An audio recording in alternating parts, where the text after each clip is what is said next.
Greetings from the product team at Jama Software. We're excited to announce the release of Connect 8.79 and provide a preview of some of the enhancements. In this video, I'll be focused on improvements we've made to work with historical data, specifically around viewing item versions and baseline details, additions to risk calculations with the new lookup matrix, better handling of updates and test management, and I'll highlight a few of the many updates to the user experience along the way. Let's get started by reviewing version history of a hardware requirement. First, from our list view, you'll see relationship status is 4 distinct icons indicating suspect, causing suspect, missing upstream and downstream relationships previously in a single icon. This will aid in the quick recognition of items that need attention. As we go in and look at the single item, we'll see there's a new option available to select a previous version. The view will indicate you are not on the current version via the blue banner. We're in read-only view with the relationship widget will only display those that existed at the time that this was active. Categories will also be present, but only those applied to the version, and visibility into when a category may have been unapplied in the future, giving you better context to the changes happening over time. If we go to the Baselines tab, first you will notice there are additional options such as categories now being available to display, and we brought the row height option into the list view. This view also leverages the new single item view version navigation. Click on the link and you will land on that version selected in view. I can quickly compare the selected version to the current version or return to the current version.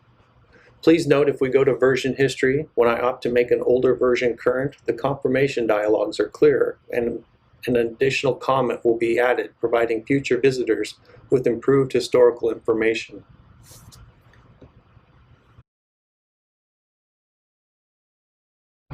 Moving into test management. Previously, if a user chose to edit test cycle contents or update a test run with newer test case details, the existing test runs would be deleted and recreated. This would cause confusion to traceability and historical tracking as IDs would change or users would perform actions without understanding the results. Here we can see that this is test run 73 and it's out of sync with the test case it originated from. Now when I select to sync, we can see that it's still test run 73, and if we look at the version history, we can see that it's been updated.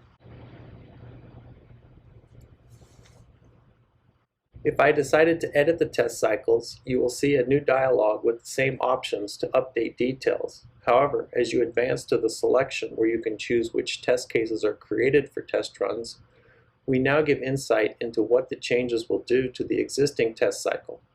For example, if I decide to remove this option, you will see that there will be test runs that are deleted, and the same will happen if I choose to do this with different statuses. Changes resulting in the addition of test runs will also be noted. For customers interested in managing risk, we've added custom lookup matrices. Let's start in the administration area. There is a new entry that provides access to creating and managing multiple lookup matrices. Selecting this, you can see the different values, what they map to, and the color that will be displayed. To apply the matrix, you'll need to add a new field to a target item type. Please note that as I select the item type, the field lists now automatically load on the right. Here is a field already configured to leverage the matrix and directs its values used in the calculation.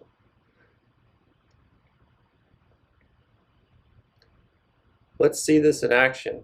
Here we can see the severity and the p-total, which is the calculation of p1 times p2, and we can see that we have a risk score that is unacceptable or tolerable. If I make an edit to this item, I'll be able to see if I change the severity, the risk score and the color code is updated based on the lookup matrix.